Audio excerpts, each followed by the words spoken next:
Thank you, Mr. Chairman. This issue has been kicked around for near on 50 years.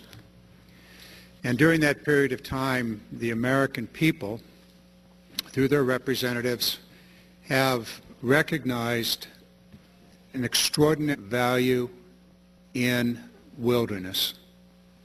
There are indeed sacred places, and there are indeed in this planet on which we live places that may have resource potential, but they also have potential of simply being what they are: undeveloped, natural, a place for wildlife and mosquitoes, but not a place where we would extract resources.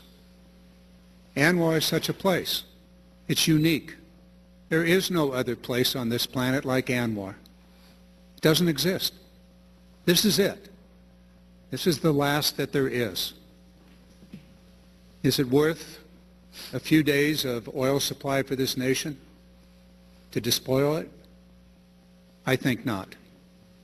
And thus far, the American people have said, let's leave it the way it is, the way it came to us, natural, undisturbed.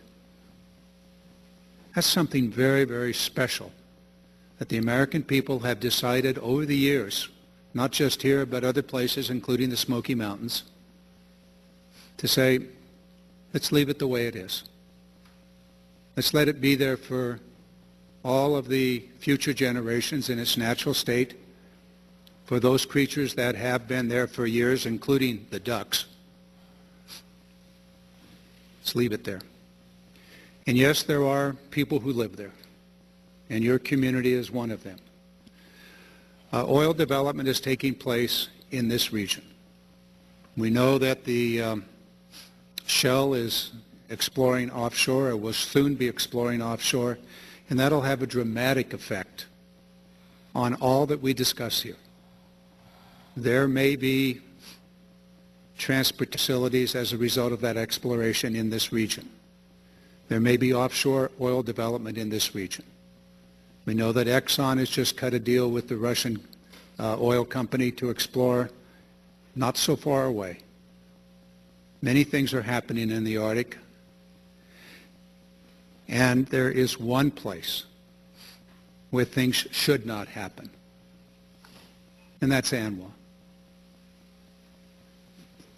Now, will this oil be made available for the American public?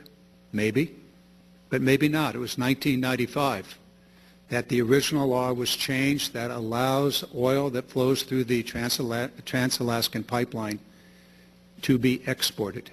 And in fact, it is exported. How much is going to be exported? We don't know. Not too much today, but you add another 500 million barrels or 500,000 barrels a day, and you're going to see more exports. Available to the American public? Not if it's exported. The oil industry is an international market, and the price is determined on the international market, and we pay accordingly.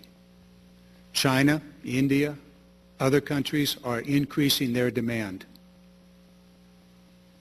So figure that into the equation. Some places are sacred.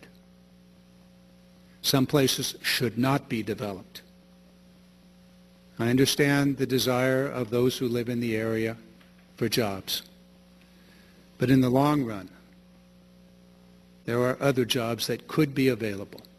And there certainly will be. Just to the west of ANWR is the Prudhoe Bay development, and just to the west of that is an area much, much larger than ANWR. It was set aside more than a century ago, well, nearly a century ago, for oil development and oil exploration, and that is underway today. So why ANWR? So that we can fight an unending battle here over a very special part of this planet? For what? Leave it. Leave it alone.